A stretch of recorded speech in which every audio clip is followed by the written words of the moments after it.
Good morning friends, எல்லாம் எப்படி இருக்கீங்க? நல்லா இருக்கீங்களா? நாங்கள் நல்லா இருக்கோம். காலையில் ப்ரஷ் பண்ணிவிட்டு ஃபஸ்ட்டு நமக்கு டீயை போடுற வேலை தான். பாருங்கள் ஃப்ரெண்ட்ஸ், கிச்சனே எப்படி இருக்குது அப்படின்னு சொல்லிட்டு.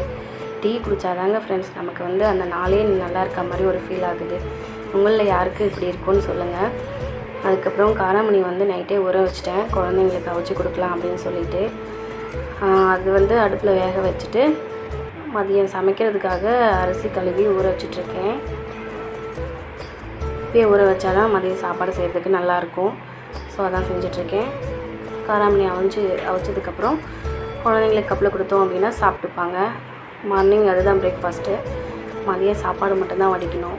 நேற்று வச்சு கருவாடு குழம்பு இருக்குது. ஸோ அதையே சூடு பண்ணி சாப்பிட்டுக்கலாம் அப்படின்னு முடிவு பண்ணியாச்சு. ஸோ மதியம் சாப்பிட்றதுக்கு சாப்பாடு மாம்பழம் வாங்கிட்டு வந்திருந்தோம். அது காயாகவே இருந்துச்சு. ஸோ இருந்தாலும் பரவாயில்லன்னு சாப்பிட்லாம் அப்படின்ட்டு தொட்டுக்கிறதுக்கு மாம்பழமும் காராமணியும் இருந்தது. அதுவே போதும்னு சாப்பிட்டு முடிச்சாச்சு. சூப்பராக நினச்சி முடிஞ்சது. அதுக்கப்புறம் பலாப்பழம் வாங்கிட்டு வந்தோம். அடுத்தது பழத்தை சாப்பிட்டு என்ஜாய் பண்ண போகிறோம்.